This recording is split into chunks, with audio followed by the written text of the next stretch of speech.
કહેવાનો મતલબ એટલો છે કે બધું કઈ વયું નથી ગયું, પણ મારા ને તમારામાં વિશ્વાસ ખોટી ગયો છે, ભરોસો ખોટી ગયો, કઈ વયું નથી ગયું.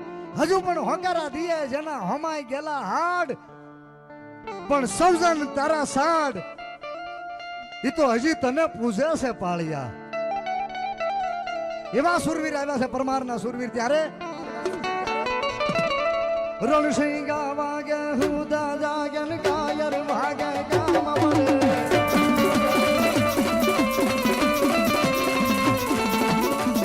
રણસિંહ વાગે હુદા જાગે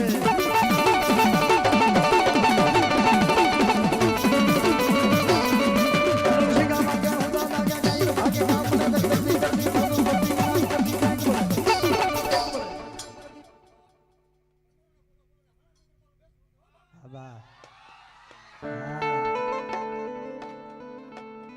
This is not only formality.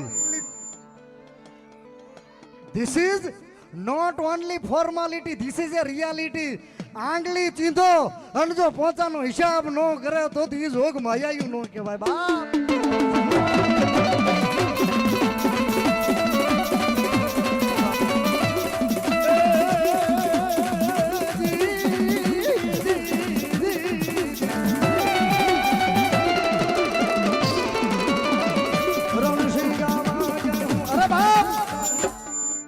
પરમારના સુરવીર આવ્યા છે.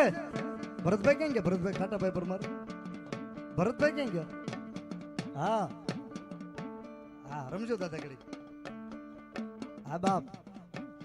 અરે બાપ અહીંયા પરમારના સુરવીર આવ્યા છે ને આજ મઠની જૂના મઠની પ્રતિષ્ઠાનો દિવસ હોય, સ્થાપના દિન હોય, 11 કુંડી યજ્ઞ હોય અને આંગણકાના પાલખમાં બેઠેલા ઈ મારા સવાબ હુવા સુરવીરને યાદ કરું. અને જો એક હાકલો ન આવે તો આંગણકાના પરમારનો ખાંભી વાળો દાદો નો કહેવાય બાપ.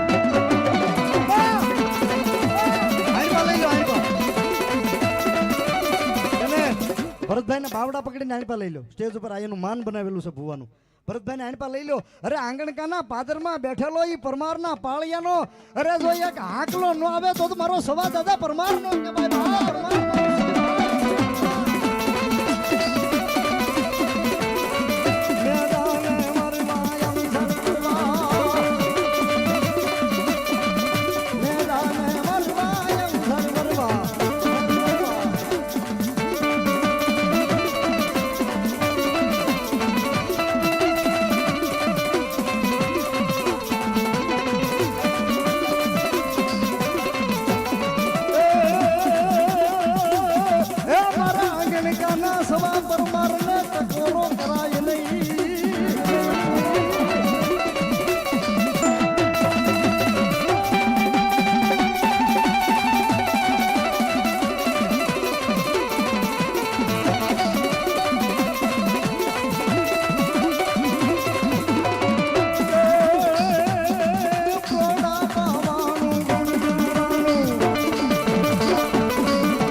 કાઢી નાખે એનું ક્યાંય કામ નથી.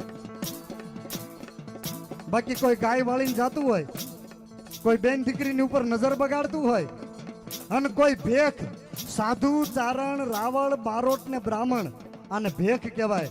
એ ભેખની આબરૂ ઉપર કોઈ જાતું હોય, ગાય કળોય કેતા દીકરી અને ભેખ એની આબરૂ ઉપર જાતું હોય અને એવે ટાણે જો બાપ ઈ મ્યાનમાંથી તલવાર બહાર કાઢે નહીં ને તો એને સુરવીર ન કહેવાય બાપ. સુરવીર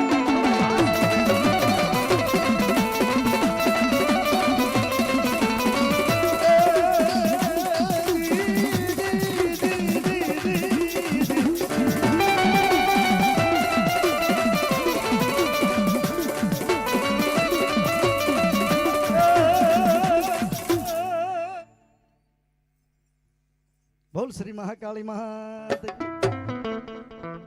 રમવું છે દાદા ભૂતડા. હા મારા શાળા ડુંગરના દાદા ભૂતડા.